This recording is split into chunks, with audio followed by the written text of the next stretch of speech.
Right now we're in the new Chevy Cruze, which is a huge hit, by the way. And this one is special. What makes it special?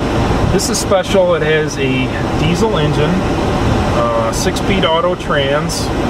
So the diesel engine is rated at 151 horsepower, 264 pound-feet of torque, so really big torque number. And the highway fuel economy is 46 miles per gallon label, higher than any non-hybrid car you can buy in the U.S. today. And what's amazing about it is I can't tell it's a diesel, right? Because the old diesels of the 70s and the 80s sounded like, well, coffee percolators. And this one sounds like, well, it sounds like a regular Cruze. Yeah, this is the clean turbo diesel. The old days of black smoke and noisy clanging engines, those days are long gone. This engine's super clean compared to engines just a few years ago, diesel engines. The 90% of the NOx is removed, and you need to do that just to meet the current emission requirements for the car. Now there are several ways that manufacturers do that. Some inject urea, some actually have very high burning, very high temperatures. How do you guys do it? Well, we actually do a number of things. We do have a DEF system on this car. It's in the trunk. Yep. Tank capacity allows you to go about 10,000 miles before you ever have to touch the tank. So that's the urea? That's the urea, yep. Right, the DEF system. It's a very complex system. We have advanced CGR on the car, 16.5 to 1 compression ratio. A lot of pieces to not only be efficient and clean, but to get the fuel economy out of the car at the same time. The 46, like I say, is a huge number.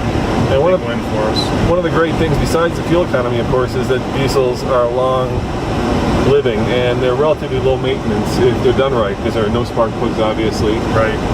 So what kind of life do you expect to get out of this engine? We're around, I don't know if we have an exact number that I quote, but one of the things on this car, with the DEF system, the 10,000 miles I mentioned, that's approximately your oil change interval also. So you really don't have, the first 10,000 miles, which are covered, by the way, under your Chevy dealer, will automatically fill the DEF fluid and change your oil for the first 2 years. So for the first 10,000 miles, you really have little to no maintenance, other than putting the diesel fuel in, and even that isn't so much fuel that you need to add at 46 miles per gallon. And let's give everybody the tire number. What's city and what's combined? Okay, 46 highway, yep. 27 city, and then 33 combined. All right, and in terms of kind of where does this live in the structure of the Cruze, price-wise? Okay, price-wise, it's I guess I would call it near the top, not at the top, but near the top. But the car is highly contented. What you get is leather seats, heated leather seats, a very well-contented car, automatic transmission. So if you compare that to a regular Cruze, let's say a 2LT gas car with automatic transmission, it's slightly over $2,000 premium for the diesel part of it. So how much is it starting? Just under 25 without destination, so 24 plus. Add destination, and you're at low 25 or mid 25,000. This car, by the way, that we're in is a base car. Yep. And you look around, it's got the color-connected radio with a 7-inch screen, heated leather seats. It's very well contented, even as a base car. I wish they had cooled seats today. It's pretty hot out there. That's why the air conditioner is blasting. That's not an option yet. What's your favorite part of this car? You know, from being sort of a driver type person, my favorite part is the huge torque. Yeah. 264. And starting at 1750 RPM and up, you're over 250 pound-feet from that RPM and on up. So, you know, your normal day-to-day city driving, you know, back road, you have just tons of power. So it's fun to drive. It's great efficiency, but fun to drive at the same time. And where does the engine come from? I'm sure it wasn't developed here in America, right? It's got to be one of your other partners that brought this to the American market. Yeah, the basic structure of this engine and the history of it is in Europe. Yep. Opel. Through Opel, through GME, through GM Europe. We, in fact, last year sold 20,000 cruise diesels around the world in different places, and I believe it's over 200,000 total diesels of this configuration in the last several years. So the engine's been out, it's bulletproof. What we had to do is bring it here and federalize it. So from an emission standpoint, Which is not cheap. And also, Is it legal in all 50 states? it's legal in all 50 states. You can buy this in California, everywhere.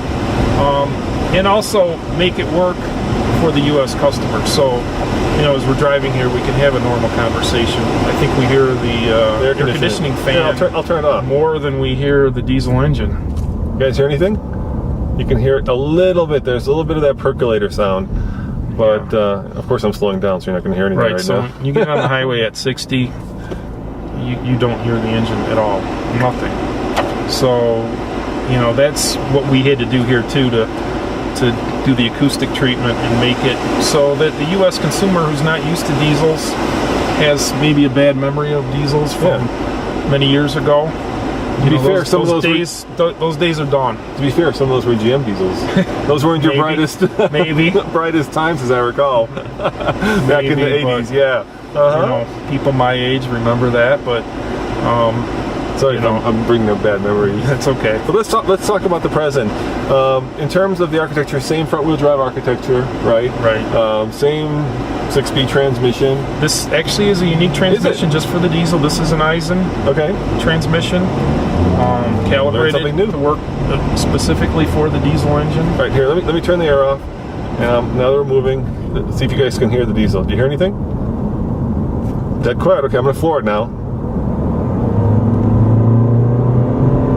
You know, it sounds to me like maybe a throaty 4-cylinder, right? Yeah. Yeah. You can't really distinguish it from a diesel anymore. Yeah. So my history is to I worked on the Verano.